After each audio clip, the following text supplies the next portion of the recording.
الحمد لله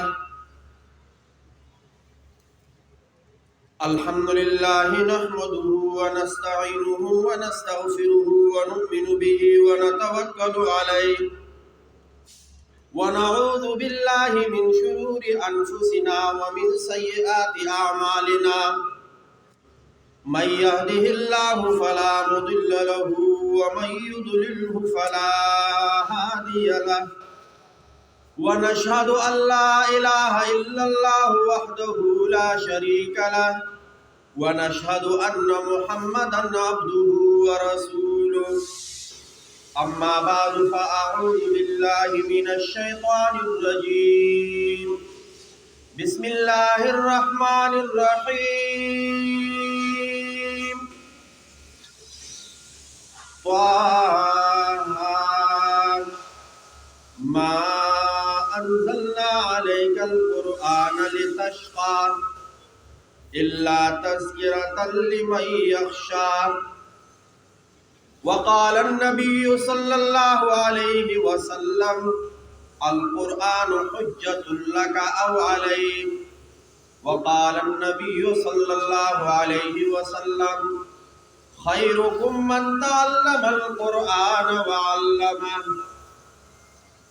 وقال من قرأ حرفا من كتاب الله فله به حسنة والحسنة بعشر أمثالها لا أقول ألف لام ميم حرف ولكن ألف حرف واللام حرف واللام حرف وميم حرف صدق الله مولانا العظيم. درود شریف پڑھیں. اللهم صل على محمد وعلى آل محمد كما صليت على إبراهيم وعلى آل إبراهيم إنك حميد مجيد. اللهم بارك على محمد وعلى آل محمد كما باركت على إبراهيم وعلى آل إبراهيم إنك حميد مجيد. رضينا بالله ربا وبالإسلام دينا وبمحمد صلى الله عليه وسلم نبيا وبالقرآن والحديث قدوة وإماما. رب اشرح لي صدري ويسر لي أمري واحلل عقدة من لساني يفقهوا قولي. آپ لوگوں نے ایک لفظ سنا ہوگا بدبخت اور نیک بخت. عربی میں اس کو کہتے ہیں سعید اور شقی. سعید نیک بخت، شقی بدبخت. آج میں نے 3 چیزیں بتا دی جو نیک بختی کے علامات ہیں. جو کس چیز کے علامات ہیں؟ نیک بختی. جو بندہ یہ 3 کام کرتا ہے وہ بدبخت نہیں ہوگا، وہ سعید ہوگا، وہ شقی نہیں ہوگا. اور یہ 3 چیزیں قرآن میں ذکر ہیں. نمبر 1 قرآن مجید، جس کا تعلق قرآن کے ساتھ ہوگا وہ بدبخت نہیں ہوگا، وہ نیک بخت ہوگا. وہ شقی نہیں ہوگا، وہ سعید ہوگا. سورۃ طٰہٰ کی شروع والی آیت طٰہٰ ما انزلنا علیک القرآن لتشقى. ہم نے آپ کے اوپر قرآن اس لیے نازل نہیں کیا کہ آپ کو باری ہو، مشقت میں آپ پڑھیں. نبی علیہ السلام ساری رات عبادت کرتے، تلاوت کرتے تو پاؤں نہ سوج جاتے. ایت نازل ہوئی. ما انزلنا علیک القرآن لتشقى، ہم نے قرآن اسی لیے نازل نہیں کیا کہ آپ مشقت میں پڑے، آرام بھی کرو، کھانا بھی کھاؤ، نکاح بھی کرو، تجارت بھی کرو. ہاں یا نبی علیہ الصلوۃ والسلام جب دیکھتے کہ اتنے دلائل ان کے سامنے بیان کیے جاتے ہیں، معجزات ان کے سامنے پیش کیے جاتے ہیں، پچھلے انبیاء کے قصے، کہانیاں، مثالیں ان لوگوں کے سامنے بیان کی جاتی ہے، ان کے اوپر کیسے کیسے عذاب آئے وہ بیان کیے جاتے ہیں، لیکن لوگ پھر بھی ایمان نہیں لاتے. تو اے پیارے محبوب قرآن پڑھو. ما انزلنا علیک القرآن لتشقى، اب قرآن پڑھیں. کیوں یہ قرآن کیوں نازل کیا، اس کے نزول کا سبب کیا ہے، ہم نے کیوں نازل کیا؟ الا تذکرۃ لمن یخشی، جو اللہ سے ڈرتا ہو، جس کے اندر تھوڑا سا خوف ہو، گناہوں سے خوف ہو، قبر کے عذاب سے خوف ہو، قیامت والے دن حساب و کتاب سے خوف ہو، پولیس رات کے پل پر گزرنے سے خوف ہو، عمل نامہ بائیں ہاتھ میں ملنے سے خوف ہو، کہیں نبی علیہ الصلوۃ والسلام قیامت والے دن جب میں سامنے پیش ہوں گا مجھ سے اعراض نہ کرے، منہ نہ موڑ لے. خوف ہو اس بات کا کہیں اللہ حکم نہ دے فرشتوں کو کہ اس کو ڈال دو جہنم میں. وَامْتَازُوا الْيَوْمَ أَيُّهَا الْمُجْرِمُونَ.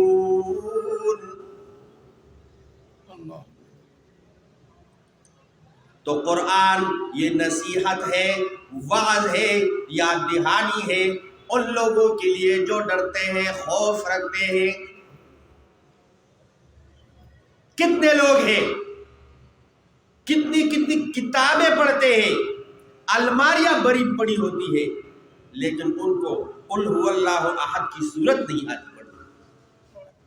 بڑے بڑے وکیلوں کو دیکھا گیا ہے، بڑے بڑے سینیٹروں کو دیکھا گیا ہے، ایم این اے کو دیکھا گیا ہے، اتنی تقریر کریں گے اور میں یہ کروں گا، میں وہ کروں گا، وہ تمہارے لیے ستارے کو لاؤں گا، لیکن جب وہ تلاوت کرتے ہیں تو انا اعطینا کل کوثر یہ صورت صحیح نہیں پڑھ سکتے. اللہ رب العزت ہماری حفاظت فرمائے. تو قرآن کے ساتھ محبت کرو، قرآن کے ساتھ پیار کرو، پڑھنے کی کوشش کرو. سمجھ آتا ہے یا نہیں آتا، پھر بھی اللہ رب العزت ثواب عطا فرماتا ہے. نبی علیہ الصلوۃ والسلام کا حدیث مبارک ہے، لا اقول الف لام میم حرف، میں یہ نہیں کہتا کہ الف لام میم ایک حرف ہے، بلکہ الف علیحدہ حرف، لام علیحدہ حرف، میم علیحدہ حرف. جب ایک بندہ تلاوت کرتا ہے کہتا ہے الف لام میم ذالک الکتاب لا ریب فیہ ھدی للمتقین، تو باقی حروف کو تو چھوڑو، الف لام میم اس نے 3 حرف پڑھے اور ہر حرف کے بدلے ایک نیکی، ہر حرف کے بدلے، اور اللہ رب العزت ایک نیکی کو 10 میں تبدیل فرما دیتے ہیں. تو جب 3 حرف آپ نے پڑھ لیے کی بن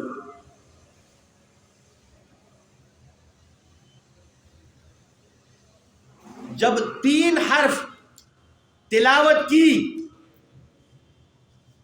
تو 30 نے کیا عمل نامے میں لکھ دیے گئے. اور یہ اس شخص کے لیے جس کو پتہ نہیں ہے کہ اس آیت کا ترجمہ کیا ہے، اس آیت کی تفسیر کیا ہے، جس کو سمجھ نہیں آتی، خالی پڑھتا ہے. من قرأ حرفا من کتاب اللہ، کتاب اللہ یعنی قرآن مجید سے کسی نے ایک حرف کی تلاوت کی، فَلَهُ بِهِ حَسَنَةٌ، اس کے لیے حسنہ ایک نیکی ہے، حسنہ نیکی ہے، وَالْحَسَنَةُ بِعَشْرِ أَمْثَالِهَا، اور نیکی کو تبدیل کیا جاتا ہے کتنے پر؟ 10 پر۔ جس طرح ہم جماعت کے ساتھ نماز پڑھتے ہیں تو اگر اکیلا نماز پڑھے تو اس کا ثواب کتنا ہے؟ ایک نماز کے برابر، اور اگر ہم جماعت کے ساتھ پڑھیں گے وہی نماز ہے لیکن 27 گنا بڑا، تو یہ اجر کون عطا کرتا ہے؟ اللہ رب العزت۔ تو یہاں پر آپ نے ایک حرف پڑھا، ایک نیکی ہے، لیکن اس کو تبدیل فرما دیتے ہیں 10 نیکیوں سے۔ لیکن کوئی کوشش تو کرے، ہمیں صرف یہ معلوم ہے نیا مکان بنا لیا، جاؤ مسجد سے یا مدرسے سے بچوں کو لے آؤ، وہ ادھر قرآن پڑھے اور برکت کے لیے، یا کوئی فوت ہو جاتا ہے تو اس کے سارے گناہ وہ مدرسے کے بچوں سے کہ آپ بخشوا لیں۔ اس کے علاوہ ہمیں پتہ نہیں ہوتا کہ قرآن مجید گھر کے کس الماری کے کس طاق میں رکھا ہے۔ تو کوشش کرو کہ قیامت والے دن یہ قرآن ہمارے حق میں گواہی دے، ہمارے خلاف گواہ نہ بنے۔ اور وہ کب ممکن ہوگا؟ وہ تب ممکن ہوگا جب ہم نے دنیا میں قرآن کے ساتھ پیار کیا ہوگا، محبت کی ہوگی، تلاوت کی ہوگی۔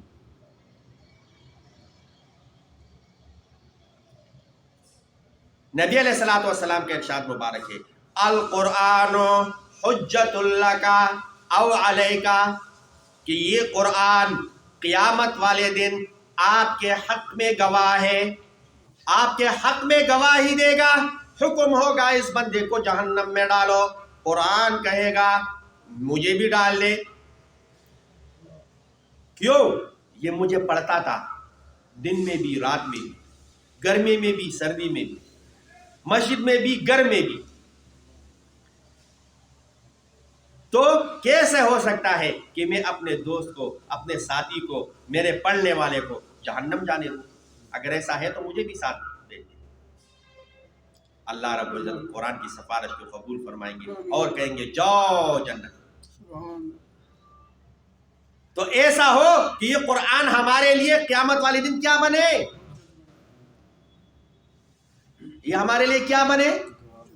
ہاں، ہمارے حق میں گواہ بن رہے، او علیک، او علیک، یا یہ قرآن گواہ ہے آپ کے خلاف۔ وہ کب؟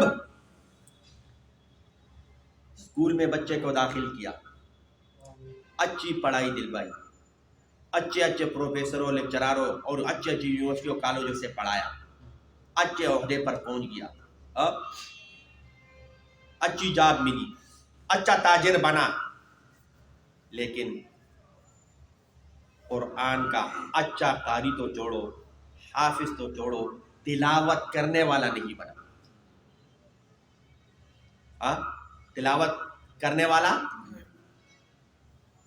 تو پھر ایسا نہ ہو قیامت میں حکم ہو کہ اس بندے کو جنت میں لے جائے، قرآن آئے، کیسے اس کو جنت میں لے جا رہے ہو؟ اس کو تو پتہ نہیں تھا کہ قرآن بھی اللہ کا کتاب ہے۔ تو ایسا نہ ہو کہ قرآن کی گواہی ہمارے خلاف وہاں پر منظور ہو اور جنت کے بجائے ہم جہنم میں چلے جائیں۔ اللہ حفاظت فرمائے۔ اچھا، 2 حدیثیں ہو گئی، تیسری حدیث، خیرکم من تعلم القرآن وعلمہ، تم میں سے بہترین وہ ہے جو قرآن سیکھے اور دوسروں کو سکھائے۔ قرآن خود سیکھے اور دوسروں کو۔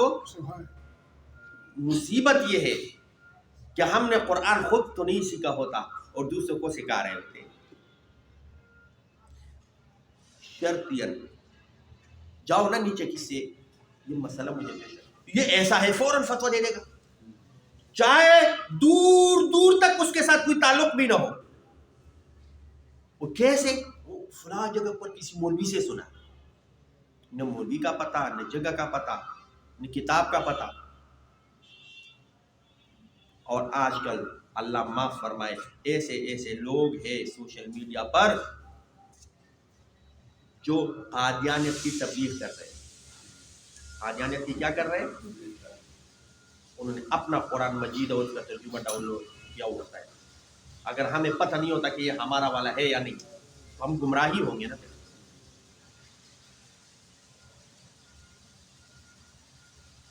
تو جو سوشل میڈیا استعمال نہیں کرتے بہت اچھی بات ہے، ان کا وقت ضائع نہیں ہوگا، لیکن جو استعمال کرتے ہیں تو ان کو چاہیے کہ وہ اچھے کام کے لیے اس کو استعمال کریں۔ الدال علی الخیر کفاعلہ، کسی کو نیکی کی طرف دعوت دینا، بلانا ایسا ہے کہ وہ نیکی آپ خود کر رہے ہو۔ آپ نے سوشل میڈیا پر پوسٹ کیا کہ درود شریف پڑھا کرے، قرآن مجید کی تلاوت کیا کرے، نماز پڑھا کرے، جھوٹ نہ بولے، دھوکہ مت دے، ماں باپ کی خدمت کرے، والدین کی خدمت کرے، بچوں پر شفقت کرے، اور آپ کا پوسٹ 1000 لوگ دیکھ رہے ہیں اور 10 بندوں نے اس پر عمل کیا، تو جس نے بھی عمل کیا اور جتنا ثواب اس کو مل رہا ہے اتنا ثواب اللہ رب العزت اس پوسٹ کرنے والے کو بھی دے گا۔ تو کوشش کریں گے نا انشاءاللہ۔ دوسری بات، تو پہلی بات کا خلاصہ کیا نکلا کہ جو بھی قرآن کے ساتھ اس کا تعلق ہوگا کسی نہ کسی طریقے سے، وہ بدبخت نہیں ہوگا، وہ نیک بخت ہوگا، وہ شقی نہیں ہوگا، وہ کیا ہوگا؟ سعید ہوگا۔ اور والدین کا خدمت کرنے والا، والدین کا خدمت کرنے والا وہ کبھی بھی بدبخت نہیں ہوگا، وہ شقی نہیں ہوگا، بلکہ وہ نیک بخت ہوگا، وہ سعید ہوگا۔ قرآن مجید میں ہے وَبَرًّا بِوَالِدَتِي وَلَمْ يَجْعَلْنِي جَبَّارًا شَقِيًّا۔ زکریا علیہ السلام نے جب محسوس کیا کہ میں تو عمر زیادہ ہو گئی اور اولاد ایسا کوئی نہیں، خاندان میں ایسا کوئی نہیں جو وارث بنے، اور جو ہے اگر وہ بن گئے تو دین میں تبدیلی کر لیں گے، شریر بہت ہے، تیز ہے بہت، تو دعا کی اے اللہ میں تو بال سفید ہو گئے، ہڈیاں کمزور ہو گئی، لیکن میں نے جب بھی اس سے پہلے آپ سے کوئی چیز مانگی ہے آپ نے دی ہے، میں نے جو بھی مانگا آپ نے عطا کی ہے، تو یہ دعا بھی مجھے یقین ہے کہ میں منظور کرو گے تو مجھے بھی وارث عطا کر دے۔ اور وَبَرًّا بِوَالِدَتِي وَلَمْ يَجْعَلْنِي جَبَّارًا شَقِيًّا، لیکن ایسا ہو کہ ماں سے اچھا سلوک کرنے والا اور بدبخت نہ ہو، بدبخت نہ ہو۔ تو جو ماں سے اچھا سلوک نہیں کرتا وہ بدبخت ہوتا ہے، وہ کیا ہوتا ہے؟ اگرچہ وہ دلائل کے انبار لگا دے، اگرچہ وہ دلائل کے انبار لگا دے، لیکن وہ بدبخت ہی وہ ہوگا جو اپنے ماں کے ساتھ اور اپنے والد کے ساتھ بدسلوکی کرتا ہے، برا رویہ رکھتا ہے۔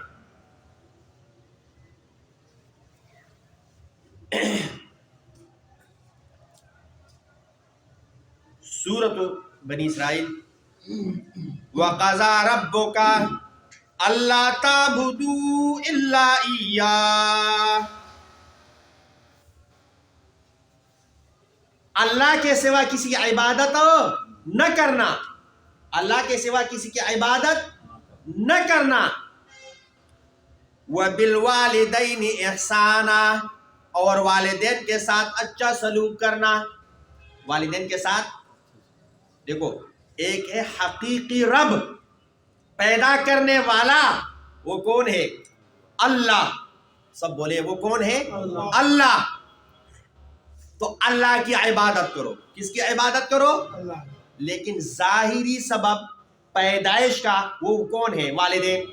وہ کون ہے؟ والدین. تو والدین کے ساتھ احسان کیا کرو، والدین کے ساتھ اچھا سلوک کرو، والدین کے ساتھ برا سلوک نہیں کرنا. اچھا،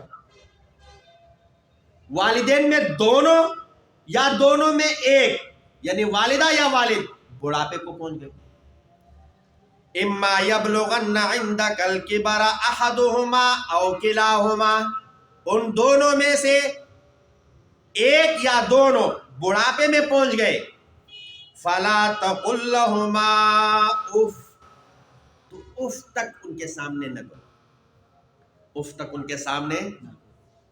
اچھا، ایک وہ واٹس ایپ گروپ میں کسی نے وہ بھیجا تھا، ایک قاضی کے پاس مسئلہ آ گیا، یہ فیصلہ کر دے جی کیا دو بھائی تھے، چھوٹے بھائی نے بڑے بھائی پر مقدمہ دائر کیا کہ ابھی تک والدہ کا خدمت یہ کر رہا ہے، میں بھی تو اس کا بیٹا ہوں، تو اس کو چاہیے کہ اب والدہ میرے حوالے کر دے تاکہ میں اس کی خدمت کروں. میں اس کی کیا کروں؟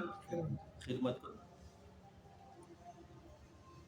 جج نے بلایا، قاضی نے بلایا، ہاں بتائے.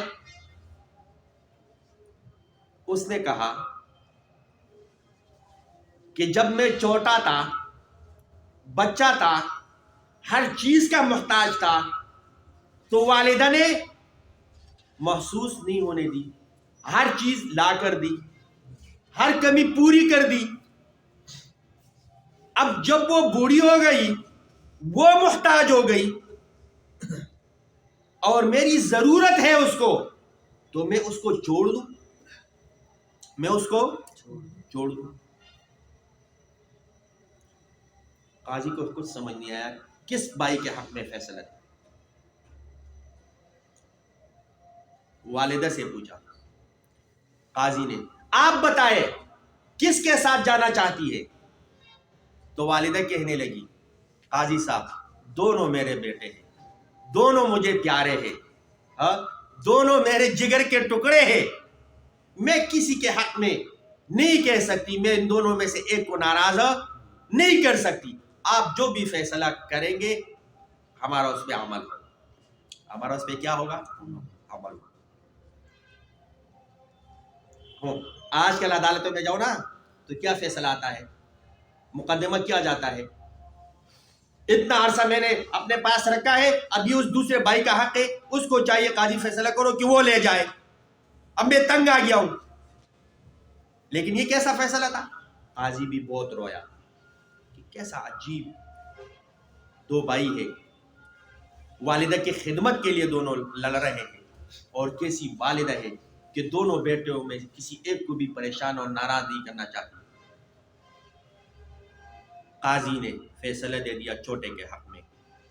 بڑے بھائی کو کہا کہ آپ نے بہت عرصہ اس کی خدمت کی ہے، اب اس کا حق ہے، اس کو بھی کچھ ثواب تاکہ وہ بھی ثواب کمائے.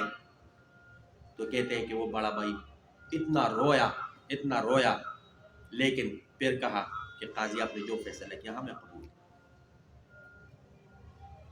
تو والدین کے ساتھ کیا کرنا ہے؟ حسن سلوک کرنا ہے.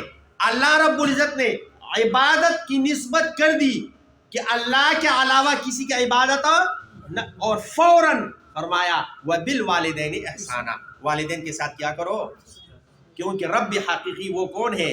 اللہ. لیکن ظاہری رب، ظاہری سبب دنیا میں آنے کے لیے وہ والدین ہے. وہ کیا ہے؟ والدین ہے. تو والدین کے ساتھ حسن سلوک کرو. اور جب دونوں یا دونوں میں سے ایک بڑھاپے کو پہنچے تو اس کے سامنے، ابھی ہم کاروبار میں ہیں، ڈیوٹی پر ہے، گھر سے باہر ہے، کوئی ایسا واقعہ ہوا، ایکسیڈنٹ ہوا، کاروبار میں نقصان ہو گیا، جاب چلی گئی، تنخواہ کٹ گئی، اور ہم شام کو گھر جاتے ہیں تو والد ہو یا والدہ یا دونوں ہو تو یہ جو اپنی پریشانی ہے نا ان کے سامنے ظاہر نہیں کرنا، پھر وہ پریشان ہوں گے، پھر وہ کیا ہوں گے، وہ پوچھے کیا حال ہے، الحمدللہ کیا حال ہے، کاروبار کیسا ہے، الحمدللہ بہت اچھا چل رہا ہے۔ اب یہاں کے کاروبار کے مسائل، ڈیوٹی کے مسائل، تنخواہ کے مسائل ان کو کہیں گے تو وہ پریشان ہوگی، تو ان کو پریشان نہیں کرنا۔ تو فلا تقل لہما اف، ان کے سامنے جو بھی آپ کے اوپر گزر رہی ہے لیکن ان کے سامنے اف تک نہیں کرنا، ان کے سامنے اف تک ہو۔ ولا تنہرہما، ان کو اردو میں کیا کہتے ہیں، جھڑکنا، وہ بھی نہیں کرنا۔ پرانے زمانے کی باتیں کر رہی ہیں یا پرانے زمانے کی بات کر رہا ہے، آپ کو کیا پتا، آج کل ڈیجیٹل زمانہ ہے، ہمارا زمانہ ہے، تم کچھ نہیں سمجھتے، اور آپ نے ہمارے لیے کیا کیا، آپ نے ہمارے لیے کیا کیا، یہ باتیں نہیں کرنی چاہیے، یہ باتیں نہیں کرنی چاہیے۔ وَقُلْ لَهُمَا، ہاں بالفرض والمحال، ٹھیک ہے، یہ تو حقیقت ہے کہ آج کل ڈیجیٹل زمانہ ہے، اور کوئی بات ان کی سمجھ میں نہیں آتی تو ان کے ساتھ سیدھی بات کرے، اچھی بات کرے، کہتے ٹھیک ہے جس طرح آپ کہتے ہیں اس طرح ہوگا انشاءاللہ۔ وَقُلْ لَهُمَا قَوْلًا كَرِيمًا، اور ان کے سامنے بات کرے اچھی اور بڑی۔ دو چیزیں ہو گئی، نمبر ایک قرآن، جو قرآن کے ساتھ تعلق رکھتا ہے کسی نہ کسی طریقے سے وہ بدبخت نہیں ہوگا، وہ کیا ہوگا، نیک بخت ہوگا، وہ کیا ہوگا۔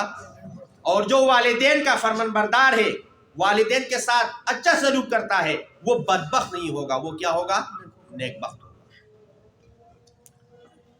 اور تیسرے نمبر پر ہے دعا۔ اچھا، والدین کے بارے میں حدیث بھی سن لیں۔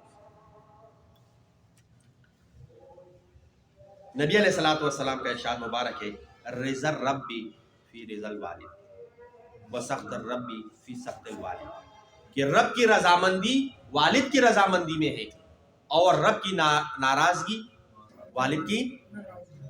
تو اگر رب کو راضی رکھنا ہے، کرنا ہے، تو اپنے والدین کو راضی رکھو، اپنے والدین کو کیا کرو۔ اور تیسری چیز وہ ہے دعا، وہ کیا ہے، دعا۔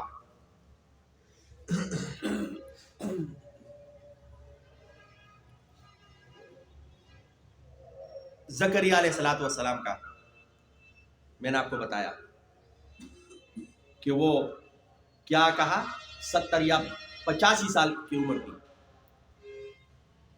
تو اللہ سے مانگ رہا ہے، نبی ہے، کس سے مانگ رہا ہے، اللہ سے۔ اے اللہ میرے تو بال بھی سفید ہو گئے، میرے تو ہڈیاں بھی کمزور ہو گئی، ظاہری تو ایسا ہے کہ کوئی اولاد میری نہیں ہوگی، لیکن یا اللہ آپ تو سبب کے محتاج نہیں، اور آج سے پہلے جتنی بھی دعائیں میں نے مانگی ہے آپ نے قبول کی ہے، تو میری یہ دعا بھی قبول کرنا، رد نہ کرنا۔